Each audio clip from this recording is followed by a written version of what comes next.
Hello. The story I want to share with you today took place in Saitama Prefecture, Japan. Saitama is located in the southeast of Japan, within the greater Tokyo area. In the southeastern part of Saitama, there's a city called Misato. It's about 20 kilometers from Tokyo and covers an area of 30,000 square kilometers. And today's story happened right there. The main character is Junko Furuta, born on January 18, 1971. At the time the incident occurred, she was just 17 years old and a student at Yashio Minami High School in Saitama. She was a cheerful girl with a sweet appearance, well-liked by her classmates. Her father worked as a business manager at a canned food factory, and her mother was a homemaker. Besides her parents, she had one older brother and a younger brother. Although the family wasn't wealthy, her father did his best to support everyone financially. To help reduce the burden on her father, Junko planned to work after graduating from high school. Outside of school, she worked part-time as a sales assistant at a home goods store or did packaging jobs at a plastic factory to support her family. As graduation approached, she applied for a job at a company and passed the interview with flying colors. She was supposed to start working after graduation, a promising new chapter in her life. But no one could have predicted that one evening, while on her way home from work, she would encounter a monster. And what happened after would break the hearts of anyone who hears it. So what exactly happened that day? Let's go back in time to Friday, November 25th, 1988. As usual, after school, Junko went to work her shift at a plastic factory. Around 8:20 p.m., she finished her job and started heading home on her bicycle. The street was dimly lit, with only a few street lamps and almost no pedestrians around. Suddenly, a man on a motorbike came from behind and kicked her, causing her and her bike to crash to the ground. Before she could react, the man quickly rode off. While she was still trying to get up, a young man came over and offered to help. He warned her that the guy on the bike was connected to the underground gang world and had been watching her. He said the man might come back to hurt her and offered to walk her home for safety. Still dizzy from the fall and confused, Junko believed the guy seemed trustworthy. So she pushed her bike and followed him.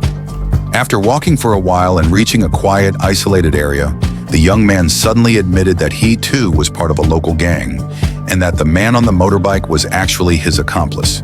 His name was Hiroshi Miyano, 18 years old, a high school dropout.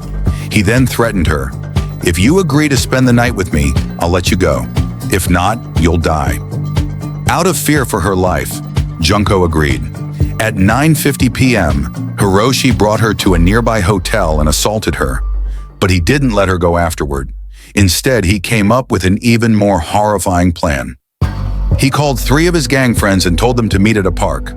Those friends were Joe Ogura, Shinji Minato, and Yasushi Watanabe, with Ogura being the one who had kicked Junko off her bike.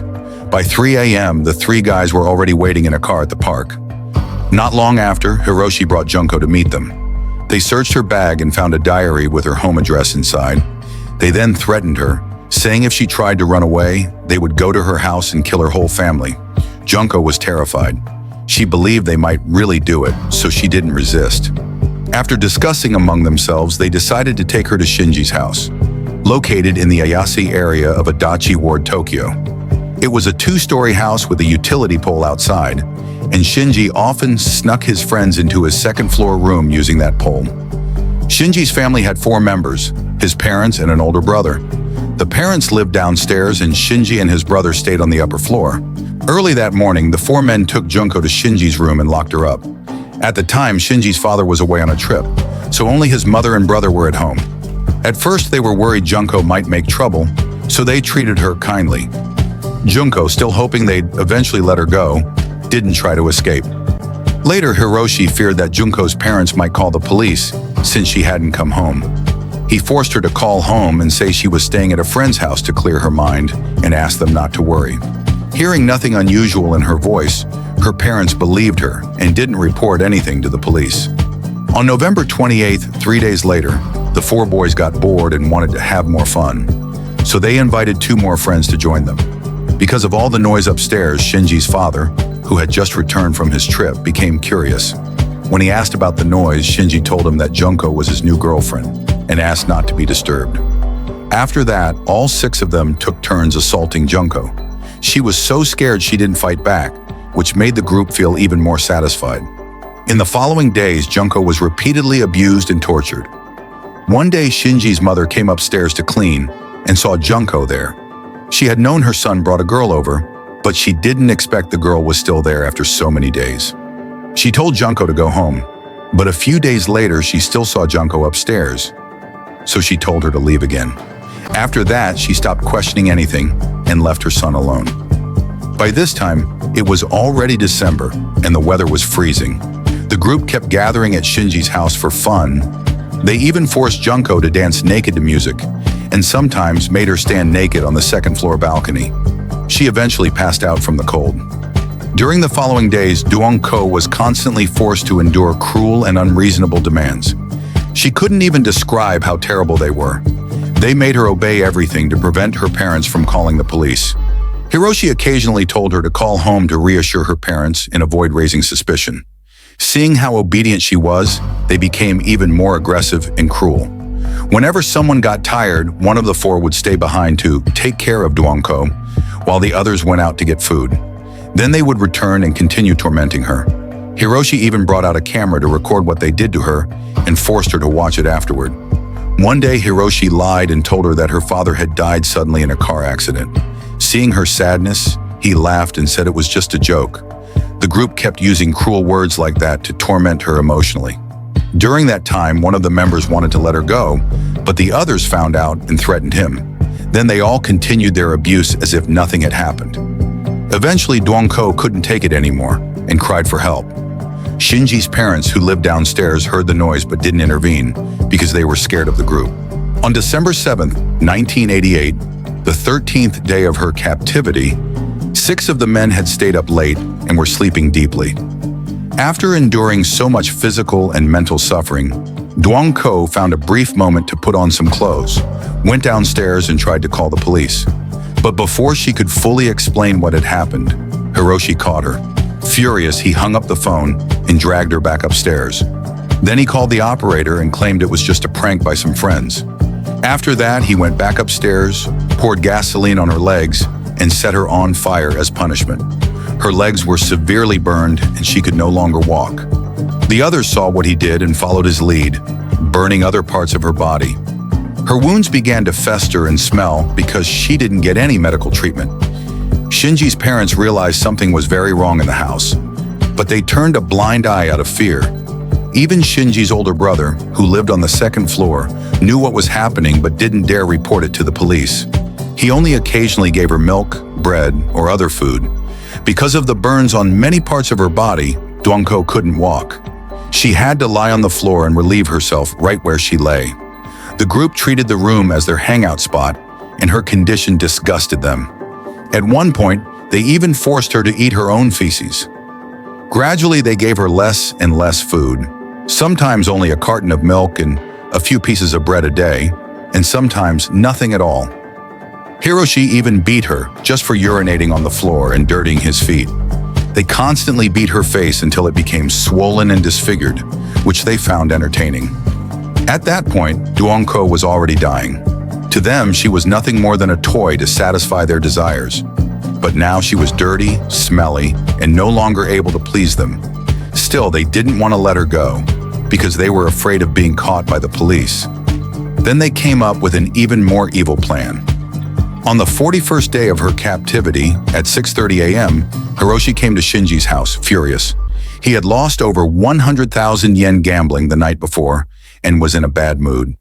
When he saw Junko lying on the floor, dirty and smelly, he took out his anger on her once again.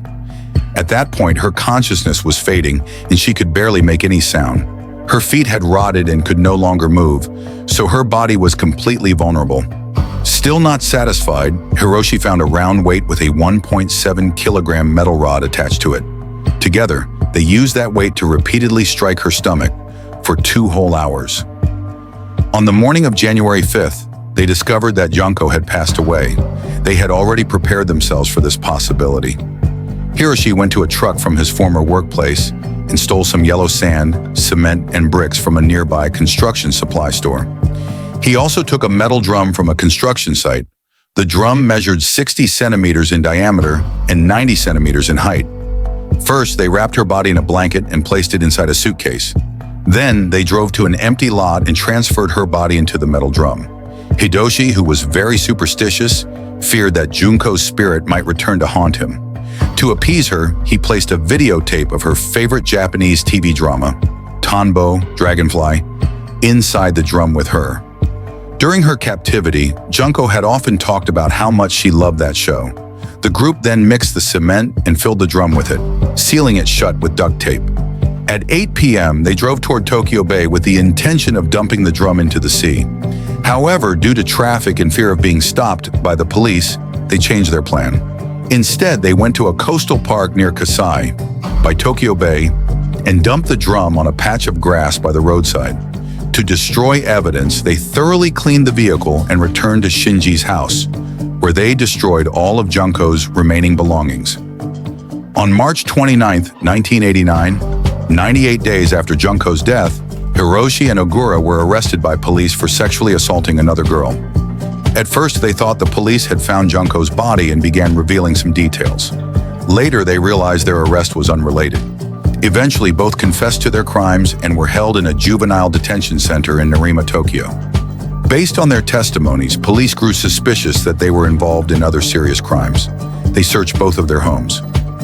On March 29, 1989, two investigators arrived at Hiroshi's house and found several pieces of women's underwear. This raised further suspicion. The police began separate interrogations of Hiroshi and Ogura. During questioning, Hiroshi mistakenly believed that Ogura had already confessed to Junko's death, so he admitted everything and gave a full account. On March 30th, 1989, the case was officially opened. Based on Hiroshi's description, police found a metal drum. Inside, they discovered a body in an advanced state of decomposition. Due to the condition, the body was unidentifiable at first, but fingerprint analysis confirmed it was Junko. A forensic examination revealed horrifying injuries. Her face was disfigured, most of her teeth were broken, her chest had many puncture wounds, her intestines were ruptured, and her scalp was torn with only the skin left. Her uterus was severely damaged by foreign objects, and glass shards were found inside her. She was pregnant. Police traced the call Junko made to her parents during her captivity, which led them to Shinji's home. There, they arrested the rest of the group, including Shinji's older brother. A total of 7 individuals were put on trial. Among the 4 main suspects, Hidoshi was identified as the ringleader. They were all between 16 and 18 years old. This case became one of the most disturbing examples of juvenile crime in Japan. Police investigated the background of each suspect. Hidoshi, 18 years old. His father was a stockbroker and his mother taught piano. He came from a well-off family but was raised by his grandmother while his parents were busy working. After elementary school, he moved back in with his parents, but their relationship was strained.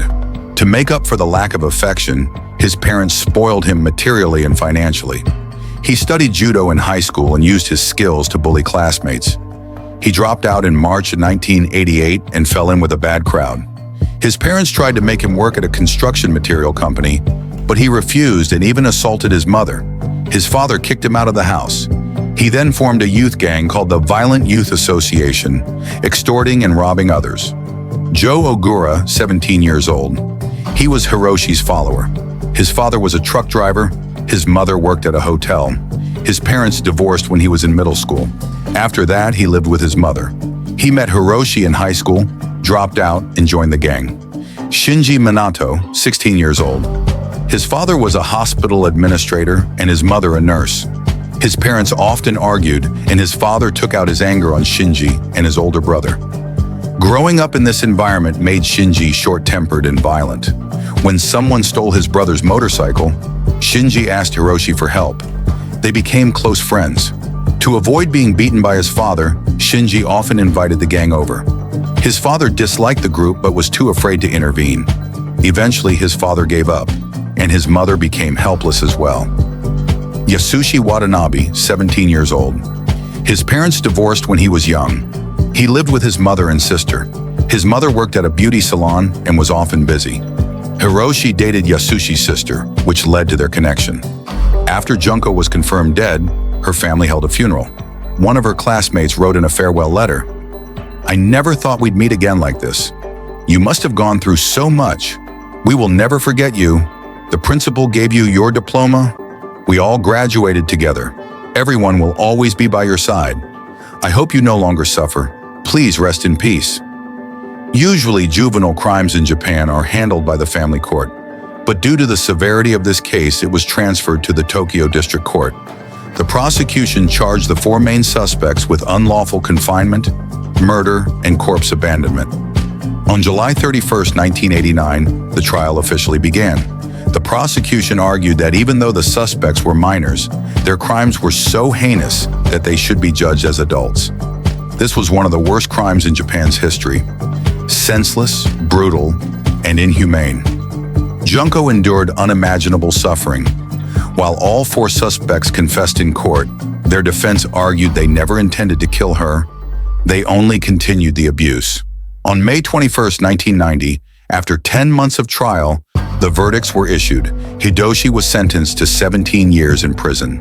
Ogura received 5 to 15 years. Shinji was sentenced to 4 to 6 years. Yasushi received 3 to 4 years. The other 3 accomplices were sent to juvenile reform schools. The prosecution appealed, stating the sentences were too lenient, and brought the case to the Tokyo High Court. By July 12, 1991, the Tokyo High Court had issued a new verdict. Except for Ogura, who kept his original sentence, the other 3 received heavier punishments.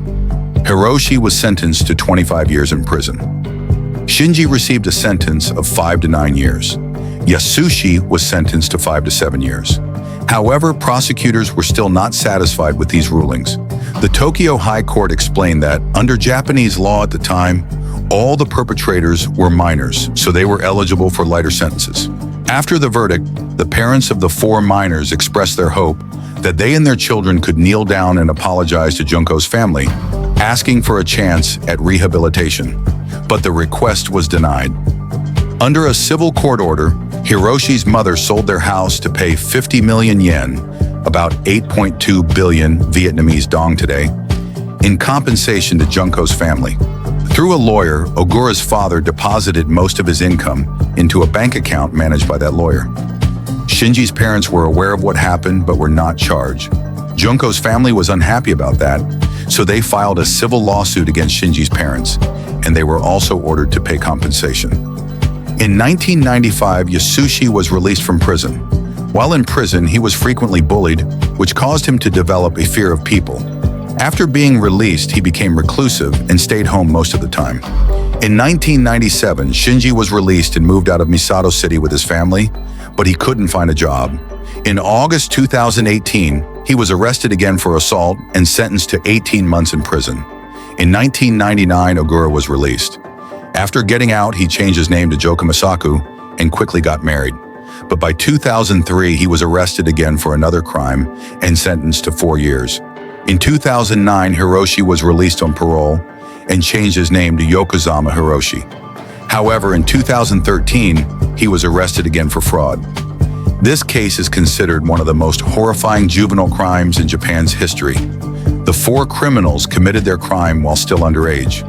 Even after being released, they continued to break the law, despite having promised in court never to do so again. After the case came to light, Japanese society was flooded with legal debates about juvenile crime. Some argued that the age of criminal responsibility should be lowered. This case shows that youth crime is closely tied to family education. If early action had been taken to stop their behavior, this tragedy might have been prevented.